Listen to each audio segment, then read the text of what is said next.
Okay, so here's what I want to do instead of cutting this part here. What I'm going to do is I'm going to run the CISS tubing through the back of the printer. So as you can see, there we go. I unplugged the tubing from the cartridges, and if you hold the printer about an inch or so open, you've got a nice space in the back where you can put the CISS tubing through. It's a little tricky to get it through, but you can do it. And then the tubing comes through, and then goes into the cartridges right there. Okay, so you'll notice as I'm doing this, I've got my ink cartridges down below. So I'm working with everything at a lower level or at an upper level here, so that the ink flows down. If you've got the ink at the same level, or if you've got the ink at a higher level, when you're unplugging these, you're going to get ink all over the place. So just during the installation process, like I'm showing you, I'm keeping the ink, about a foot below. Okay, and then you want to make sure that you get all your ink plugged back into the correct spots, which is pretty easy to do. Just don't get it backwards.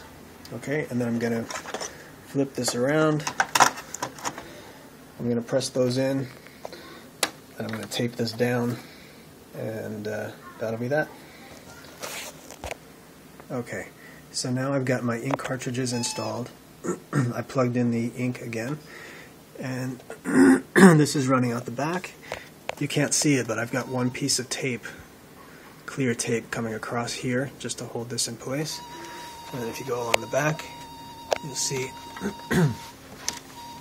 shut this a little bit, there's just a big enough gap for this to come through, and it actually doesn't pinch.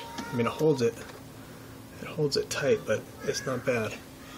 And then the CISS line goes around the back, and here's the tanks.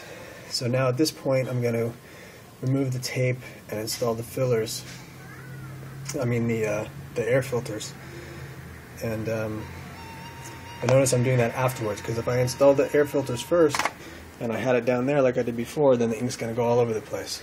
So leave this sealed until you've gotten this far. So one other thing you need to do is take a little piece of like a paper towel, and you jam it in this hole right here. And what that does is there's a little switch in there, and it tells the printer that this lid is closed. And the reason for that is when the tubing comes over the top like this, it doesn't allow this to fully close. So you can see when I bring this down, it doesn't quite line up.